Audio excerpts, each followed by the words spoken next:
환난 중에도 즐거워하나니라는 제목으로 말씀을 증거하도록 하겠습니다. 우리 청소년부 아이 중에 한 아이가 최근에 이제 급식위원이 되었다고 합니다. 그 학교에 학생들이 굉장히 많더라고요. 들어보니까 1,000명이 넘는 그 학생이 있는데, 그러다 보니까 이제 점심시간은 1시간으로 제한되어 있고, 옛날처럼 저희가 다닐 때는 이제 교실에서 먹었는데 급식실에서 이제 먹다 보니까 빨리빨리 이제 순환이 되지 않으면 좀 어려운 거예요. 그래서 급식위원으로 이제 질서를 잡고 또 이렇게 지시하고 막 하는 일을 하는데, 굉장히 좀 황당한 일을 겪었다고 합니다. 그게 뭐냐면, 자기는 이제 졸업반인데 이제 갓 신입생으로 들어온 학생이 뭔가 이렇게 지시를 하는데, 키도 되게 조그만데 눈을 똑바로 뜨면서 그래서 어쩌라고요? 이렇게 얘기를 했다는 거예요.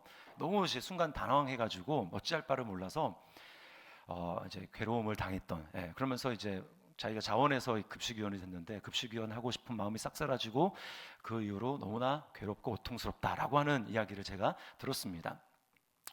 그게 단편적인 것이죠. 여러분, 조금만 이제 인생에 눈을 뜨고 철이 들면 우리 주변에 보면 고통과 고난이 너무나 많이 있습니다. 괴로운 일들이 참 많이 있어요. 우리는 성경을 통해서 하나님이 좋은 분, 선한 분이라는 것을 보게 됩니다.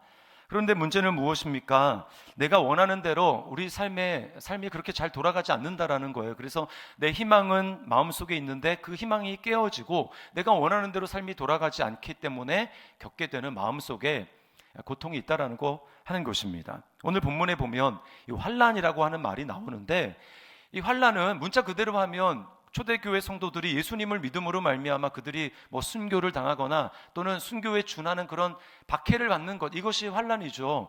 그러나 오늘날 대한민국 2024년 3월에 살아가는 저와 여러분들이 이런 일을 예수님을 믿는다고 당하는 사람들은 아마 거의 없으리라고 생각을 합니다. 그렇다면 오늘날 우리에게 환난은 무엇일까요? 그것은 제가 방금 전에도 얘기했지만 인생이 내 뜻대로 되지 않는, 그럴 때 믿음으로 살아가는 그러한 것이 우리에게 환난이라고 생각할 수 있는 것입니다. 적용했을 때 그런 거예요. 여러분, 얼마나 우리는 크던 작던 내가 가지고 있는 그 희망이 깨어지는 것들을 경험하는지 모릅니다. 몸이 좀 이상해서 병원에 가서 건강검진을 했더니 암이래요. 그게 초기가 됐든 어쨌든 얼마나 그런 경우가 많이 있습니까? 그러면 참 덜커덩 마음에 괴로움이 있고 또 두려움과 염려가 있게 되는 것이죠. 그거에 다른 게 아니라 고난입니다. 고난. 그런가 하면 원치 않는데 그렇게 잘못한 것 같지도 않은데 자녀들이 학교에서 학폭에 이렇게 학폭 위에 연루가 된다든지, 그러면 또 그것이 고통입니다. 부모 입장에서는 고난입니다. 직장에서 어려운 일을 당하고 구조조정 대상에 들어간다든지, 그래서 하루하루 마음을 졸이며 살아가는 것, 여러분 그것도 고난이라고 할 수 있습니다. 또 상사와 또 부하와 동료 직원들 간의 여러 가지 관계 갈등과 어려움 속에서도 계속 직장 생활을 해야 되는 거, 여러분 이것도 고난이라고 할 수 있죠. 그것뿐만 아닙니까? 교회 안에서 있을 때 우리가 정말 주님 사랑하는 마음으로 내가 이것저것 봉사하는데 들려지는 말로는 그 사람이 저렇대더라 라고 하는 나에 대한 오해의 말이 이렇게 오게 될 때, 그때 참 마음이 괴롭습니다. 여러분, 이 모든 것들이 다 고난이라고 할 수 있는 거예요. 여러분, 이런 일들이 우리가 없으면 좋겠는데 살다 보면 하나 둘 생기기 시작합니다. 그리고 좋지 않은 일들은 뭔가 한꺼번에 몰려오는 경향이 있어요. 그러다 보면 어떤 생각이 듭니까? 나는 예수님을 믿는데, 하나님을 믿는데 내 삶 가운데 왜 이런 고난이 연속해서 오는 것일까? 하나님은 정말 나를 사랑하시는가? 하나님이 정말 좋은 분 맞는가? 라고 하는 의심이 마음 가운데 생기게 되는 거예요. 여러분, 그런 일이 닥칠 때 우리가 적절하게 그런 일들을 대처하고 하지 못하면 우리는 하나님을 의심하게 되고 하나님을 찾지 않게 되고, 의심하면 의심하는 대상은 찾지 않습니다. 하나님께 나아가지 않는 거예요. 그냥 교회는 나오지만 그냥 종교 생활을 할 뿐이고 마음으로 하나님께 나아가지 못하게 됩니다. 그리고 더 나아가서는 어떻게 될까요? 믿음에서 멀어지고 믿음을 버리는 일까지 생기게 되는 것입니다. 근데요, 성경은 우리에게 분명히 말씀하고 있어요. 우리에게 있는 그 고난이 구원을 이루는데 반드시 필요한 것이고 고난을 통과한 사람이어야만 최종적으로 그 구원을 얻을 수 있다라고 이야기를 합니다. 성경에 보면 공관복음에, 여러분 공관복음이라고 하면 요한복음을 뺀 나머지 마태, 마가, 누가를 공관복음이라고 해요. 요한복음까지 하면 사복음서라고 얘기합니다. 자, 근데 공간복음에 보면 예수님의 비유 중에서 3개 다 나오는 비유가 있습니다. 이 공간복음에. 그게 뭐냐면 4가지 그 밭의 비유예요. 4가지 밭의 비유. 거기에 보면 이 고난과 관련해 가지고 나오는 밭이 있는데 그게 바로 돌밭입니다. 돌짝밭. 돌짝밭은 흙이 얇고 그래서 싹이 나긴 나는데 뿌리가 깊이 내리지 못합니다. 근데 햇볕이 쨍쨍 내려치면 그 돌밭에 심겨진 그 씨앗은 하나님의 말씀을 얘기를 하죠. 그 씨앗이 말라버리는 거예요. 근데 거기서 열매를 맺는다라고 하는 것은 문맥상 뭘 얘기하냐면 구원을 얘기를 하는 것입니다. 좋은 밭은 뭐예요? 열매를 맺잖아요. 그러니까 구원에 이른다라는 것입니다. 그럼 나머지 3개의 밭은 구원에 이르지 못한다라는 거예요. 특별히 그 돌짝밭은 말씀을 처음에 들을 때는 기쁨으로 받는다고 얘기를 합니다. 정말 기쁜 거예요. 교회 와서 예배 드리는 것이 즐겁고 말씀을 듣는 것이 즐겁습니다. 그런데 문제는 무엇입니까? 그래서 믿음 생활을 좀 해보려고 하는데 이 믿음 때문에 어려움이 닥치는 거예요. 환난이 닥치는 것입니다. 고난이 닥치는 거예요. 그러면 처음에 즐거웠던 마음은 사라지고 이거 내가 교회 다녀서 그런가? 내가 믿음을 가져서 그런가? 한 집안에 종교가 여러 개여서 그런가? 라고 하면서 여러 가지 많은 고민이 되는 것이죠. 그래서 결국 어떻게 됩니까? 믿음을 포기하고 하나님을 떠나는 그런 일이 생기게 되는 것입니다. 그래서 성경에서 우리에게 뭐라고 얘기하냐면 끊임없이 성경의 여러 군데에서 우리에게 구원에 대해서 이렇게 말씀하고 있습니다. 끝까지 견디는 자는 구원을 얻으리라. 끝까지 견디는 자는 구원을 얻으리라. 우리가 예수님을 믿죠? 믿고 구원 받습니다.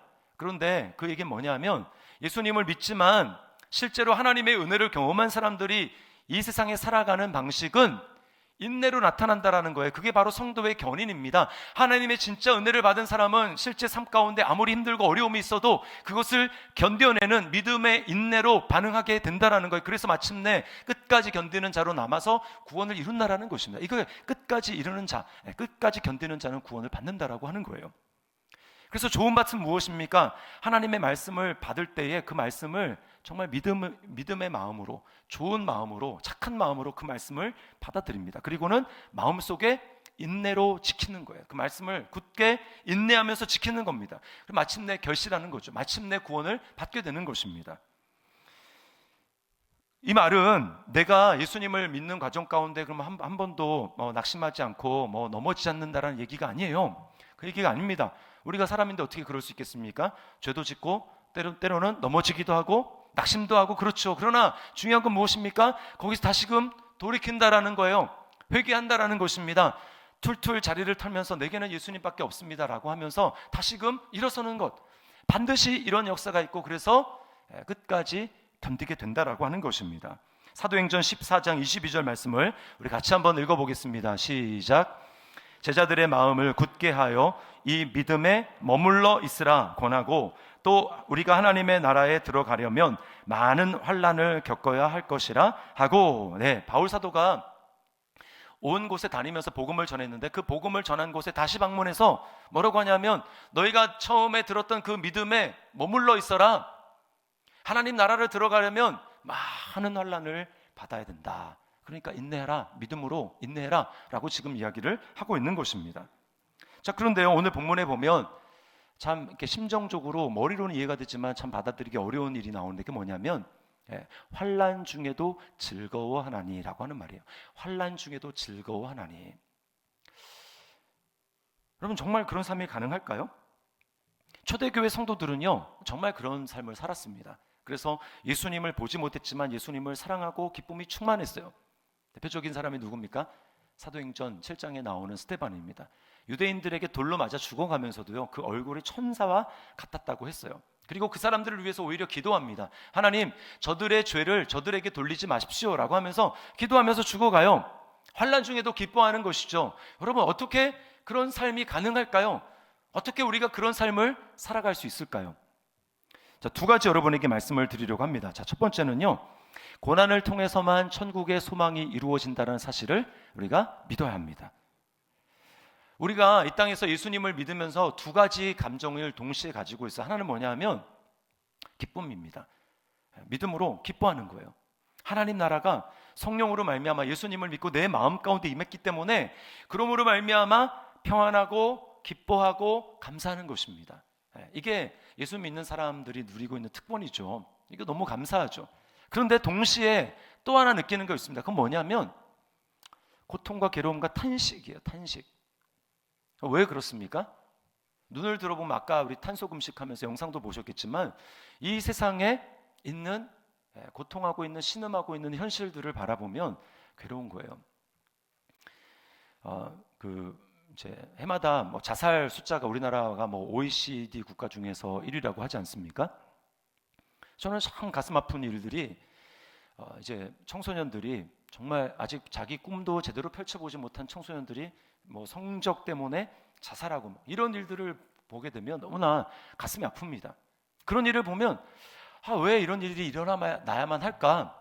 왜 대한민국의 이 교육의 환경이 좀 변화되어서 그렇지 않은 환경이 좀 될 수는 없을까? 이런 생각이 드는 거예요.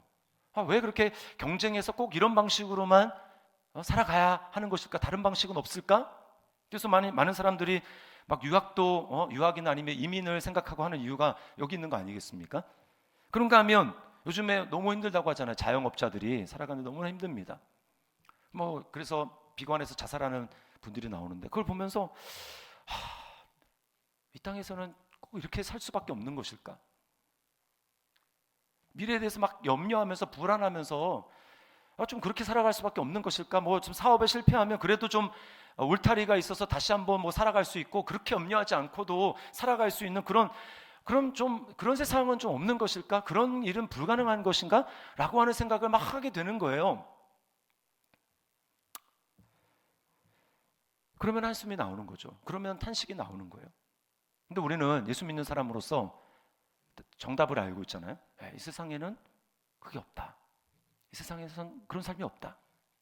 그래서 우리가 주님이 다시 오셔서 이미 시작된 하나님 나라를 완성해 주셔서 죄와 고통으로 더 이상 불의와 부조리와 그런 것으로 고통하지 않는 그런 세상이 오기를 우리가 꿈꾸면서 주님이 다시 오시길 그래서 기도하면서 소망하고 있는 거잖아요. 요즘에 제가 집에서 우리 아이들과 함께 이제 매일 거의 빠지지 않고 찬양하는 그 찬양이 내가 소망하는 아버지 나라라는 그 찬양이에요.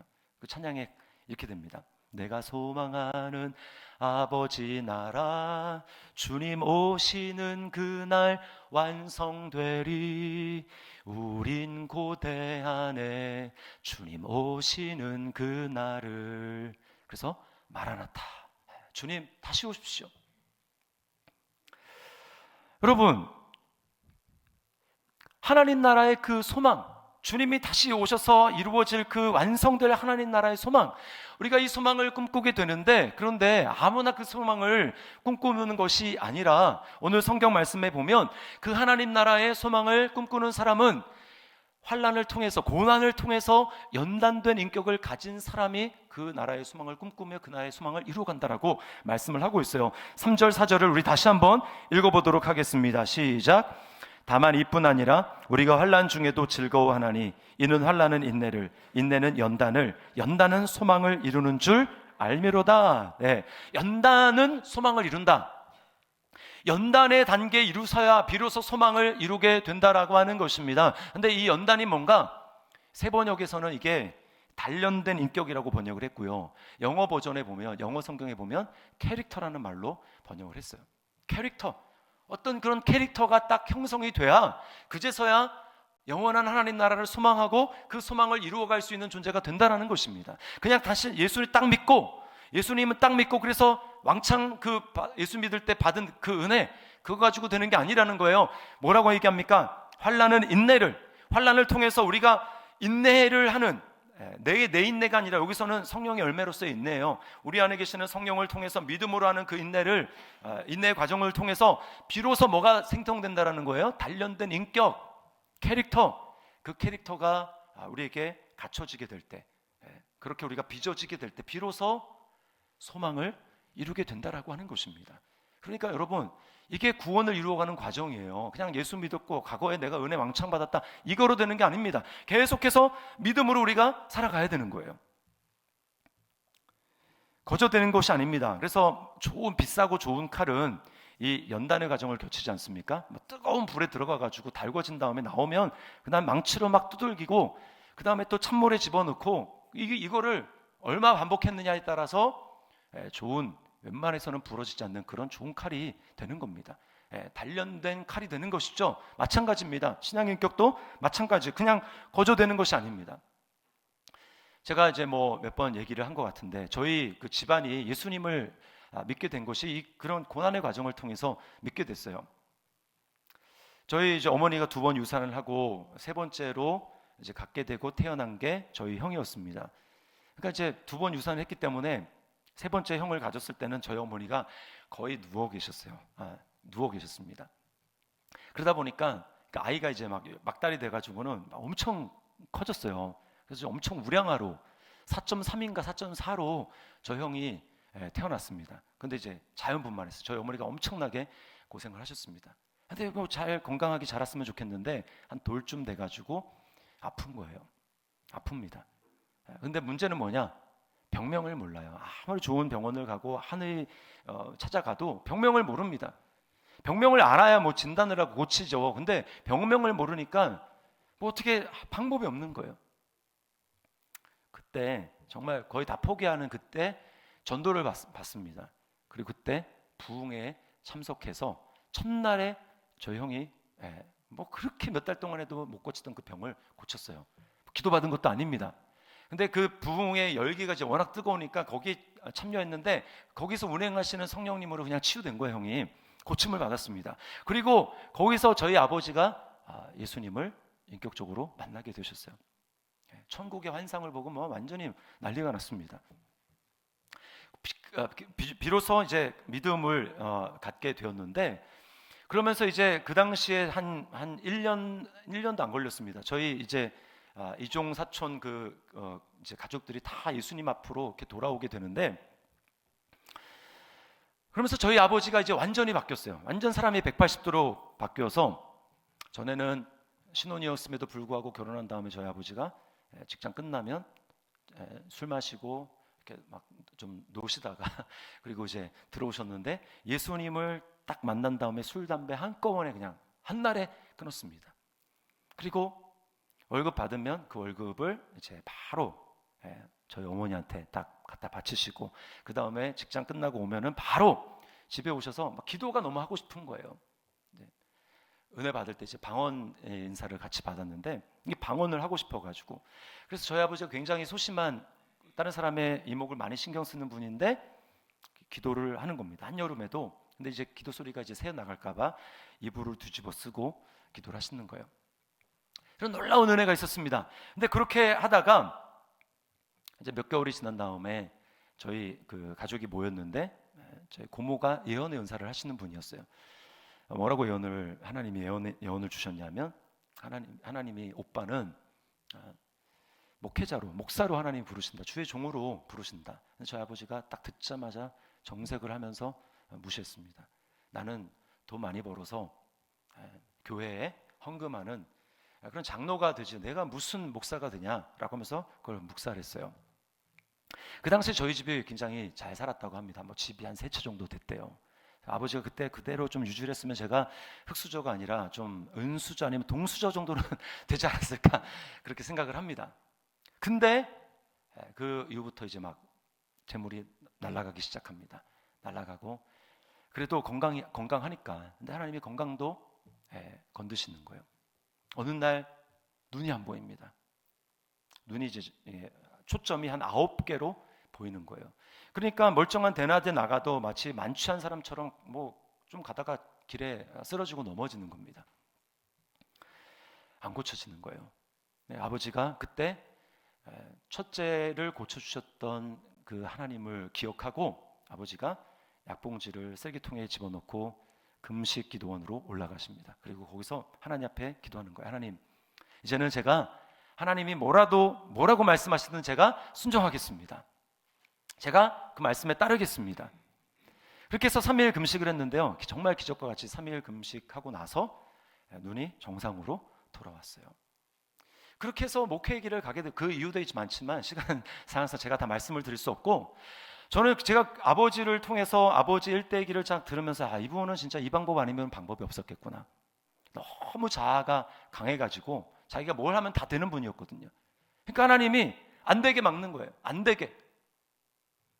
그래서 교회라는 바운더리 안에, 강대상이라는 바운더리 안에 묶어두시고 하나님 앞에 기도하게 하시고 고난을 통해서 하나님 앞에 기도 안 하면 안 되게 그렇게 하나님이 만드셨다라는 거예요.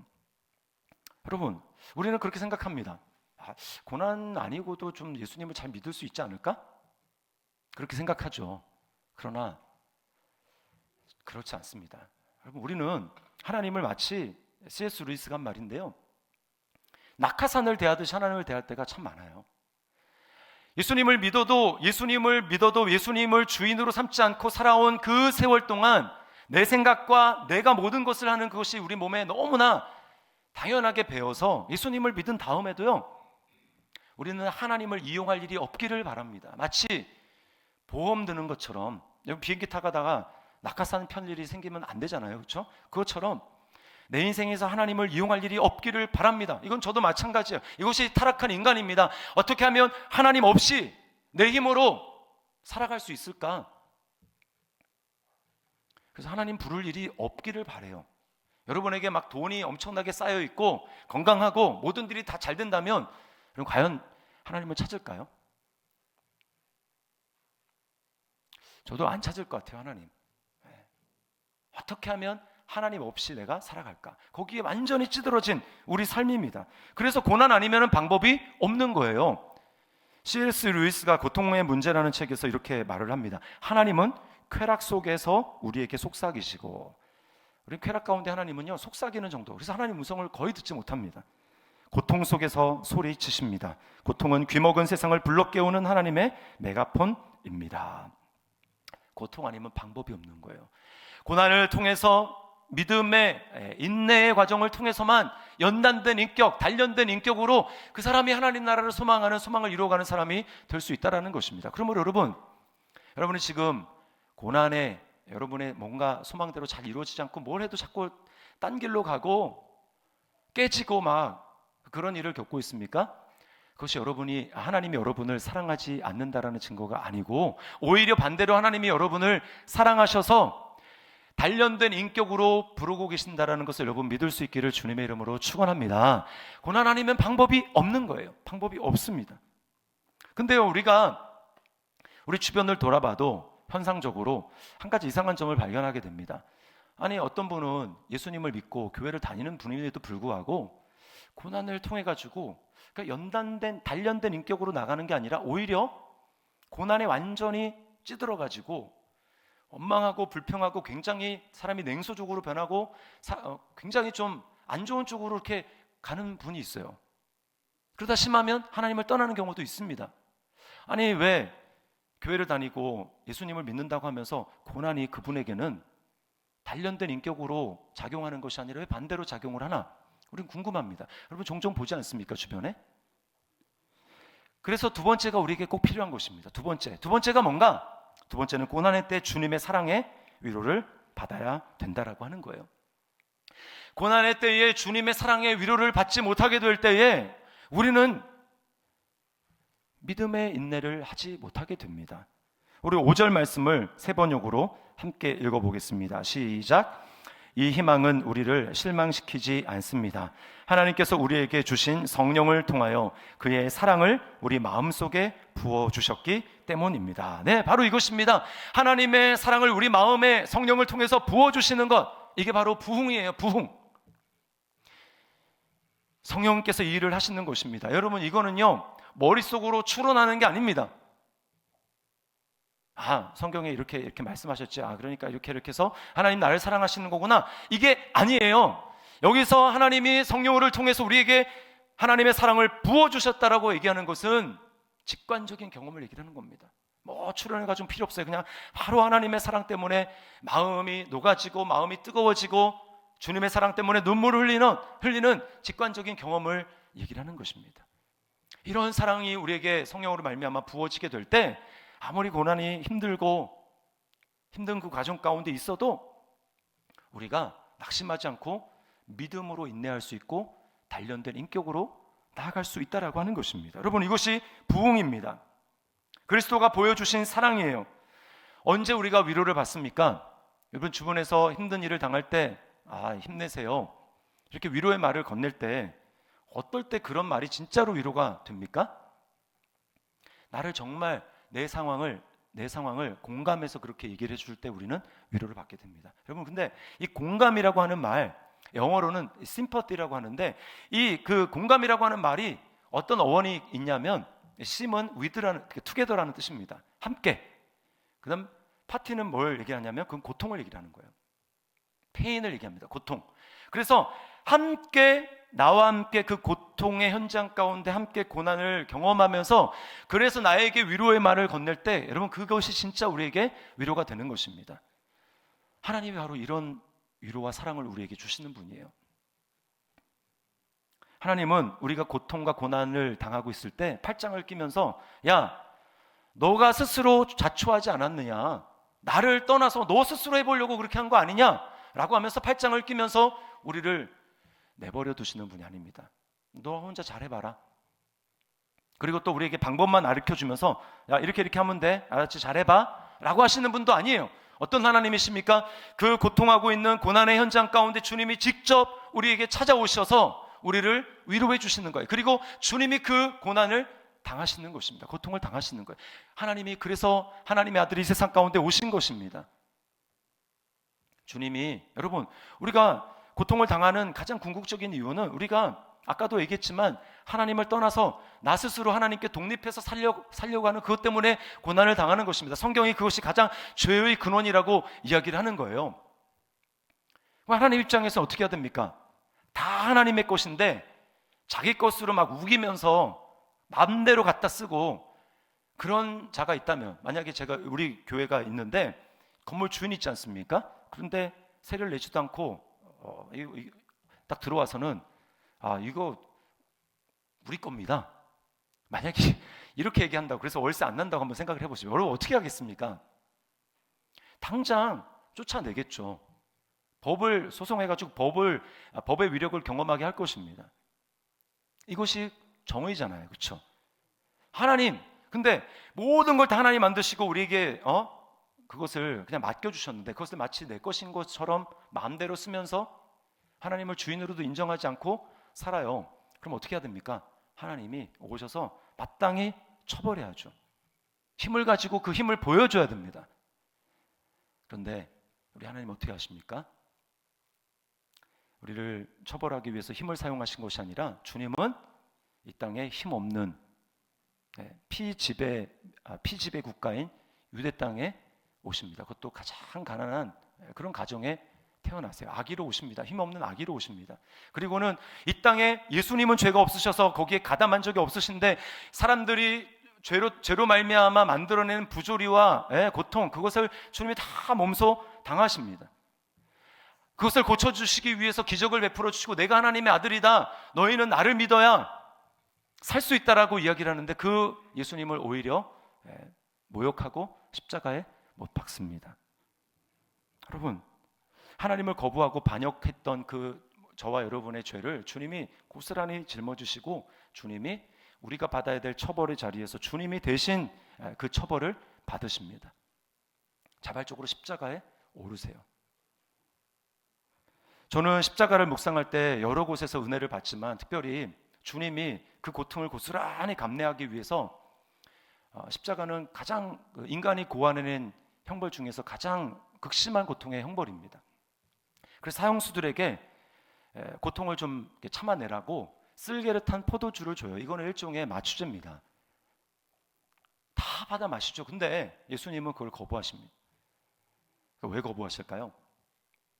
고스란히 그 영적인, 신체적인, 정서적인 그 모든 고통을 주님이 하나라도 남기지 않고 다 경험하시기 위해서 주님은 그 마취제를 거부하시는 거예요. 그래야 내가 나의 사랑하는 백성들을 위로할 수 있으니까.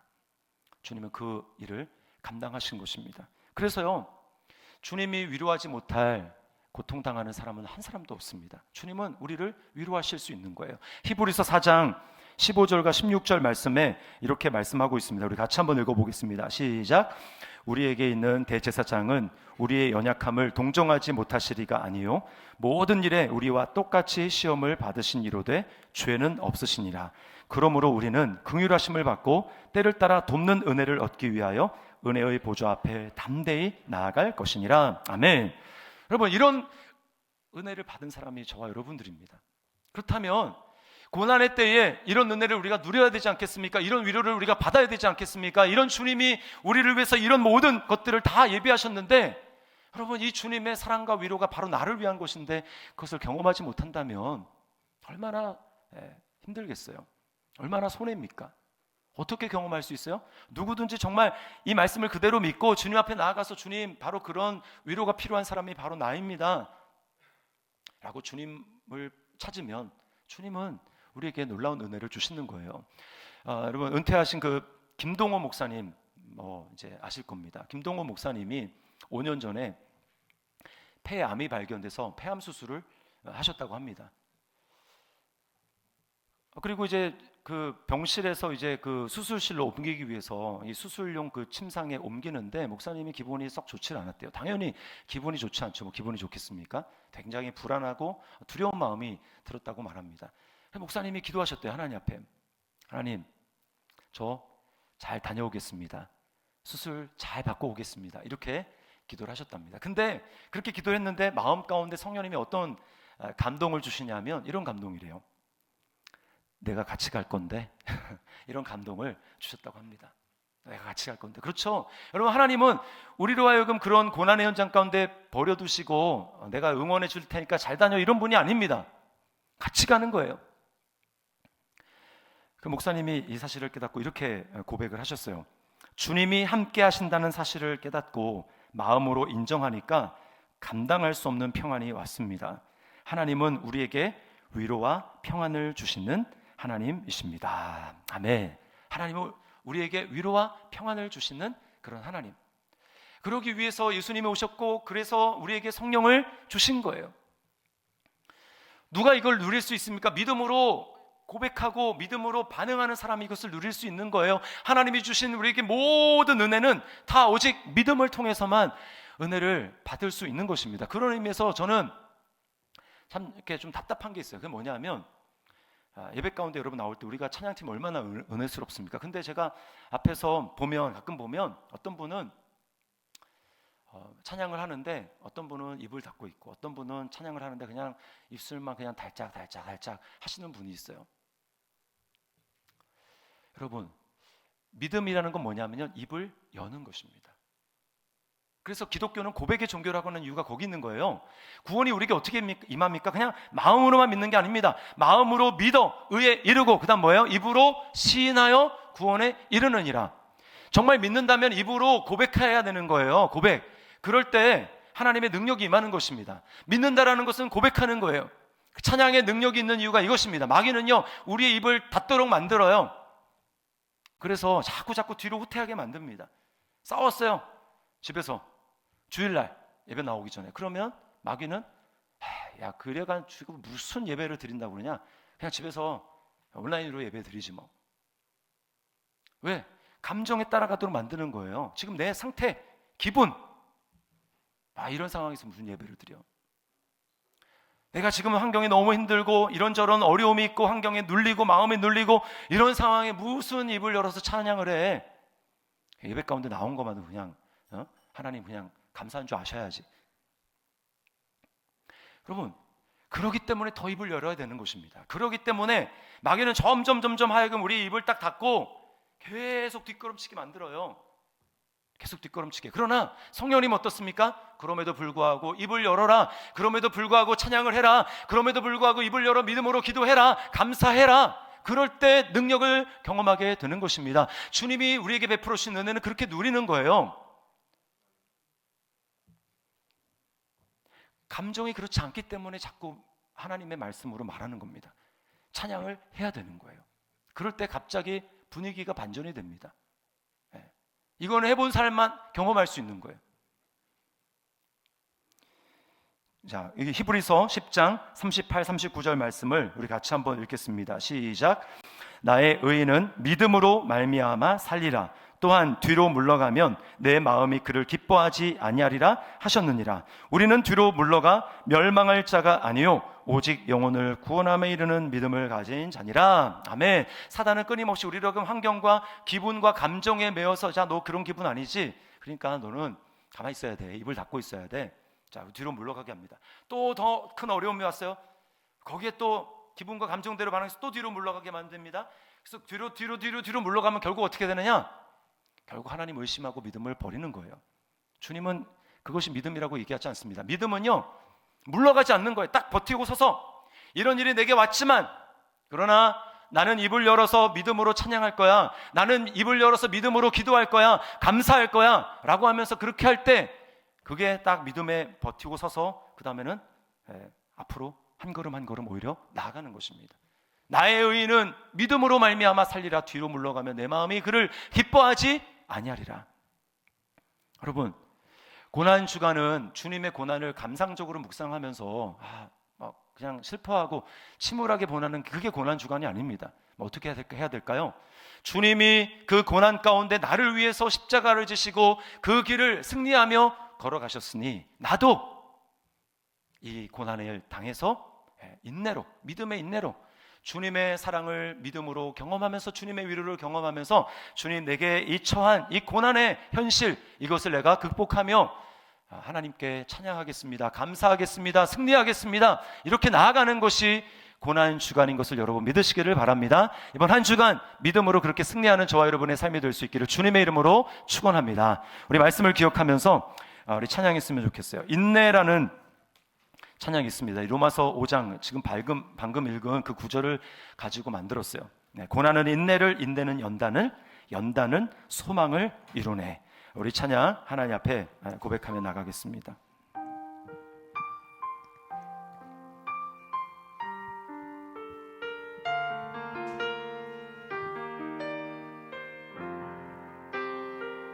고난은 인내를, 인내는 연단을, 연단은 소망을 이루네. 때로는 산속에 고난의 밤이 와도 소망의 아침은 오이라. 믿음으로 인내하리, 인내하리, 인내하리, 인내하리, 인내하리. 소망의 아침은 반드시 곧 오리니. 인내하리, 인내하리, 인내하리. 믿음으로, 믿음으로 인내하리. 기쁨의 열매를 거두게 하심 있네. 눈물로 뿌려진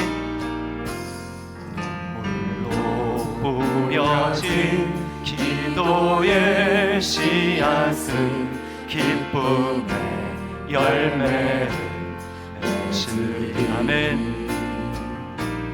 내 삶을 붙드신 주의 손 강하시니 폭풍이 와도 두려움없네. 아멘. 인내하리, 인내하리, 인내하리, 인내하리. 소망의 아침은, 소망의 아침은 반드시 곧 오리니. 아멘. 인내하리, 믿음으로 인내하리.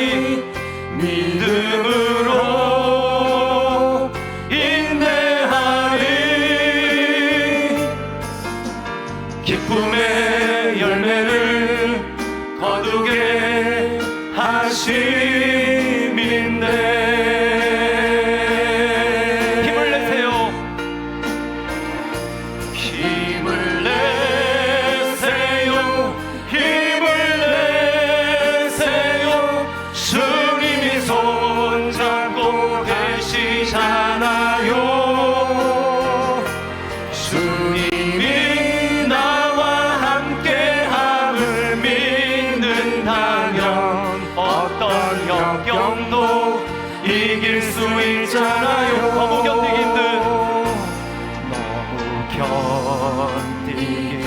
힘든 지금 이 순간 주님이 일하고 계십니다.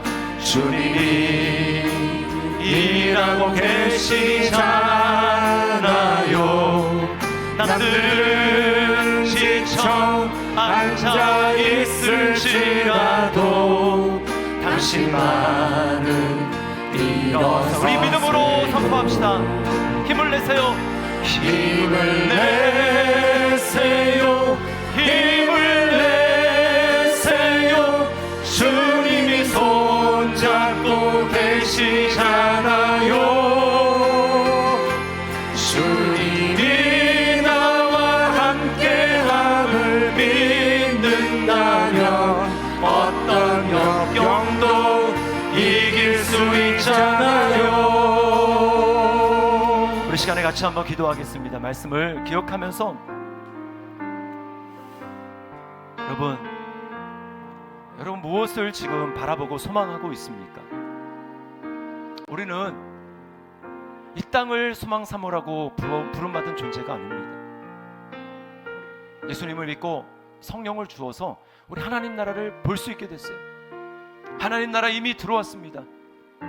그럼 우리는 계속해서 소망을 이루어 가야 되는데, 그러기 위해서 꼭 필요한 것은 무엇입니까? 우리에게 환난이, 고난이 필요해요. 그 고난을 통해서 우리 안에 계시는 성령님, 예수님, 그분의 사랑과 위로를 우리가 믿음으로 날마다 경험할 때, 그때 우리에게 단련된 인격이 형성이 됩니다. 예수님 닮은 캐릭터가 형성이 됩니다. 여러분, 그런 사람이 구원을 이루어갈 수 있는 거예요. 점점 하나님 나라를 소망하게 되는 것입니다. 주님, 나에게 그러한 은혜를 이미 맛보게 하신 은혜를 감사합니다. 날마다 믿음으로 이러한 삶을 누릴 수 있도록, 주님의 사랑과 위로를 경험하고 누릴 수 있도록 인도하여 주셔서, 주님, 내 걸음이 뒷걸음치는 것이 아니라 주님 앞으로 향하며 나아가며 주님의 나라를 이루어가는, 소망을 이루어가는 삶을 살아갈 수 있도록 인도하여 주옵소서. 우리 시간에 여러분 입을 열어서 기도하십시오. 입을 열어서 우리가 믿음으로 기도하며 나가도록 하겠습니다. 기도하시겠습니다.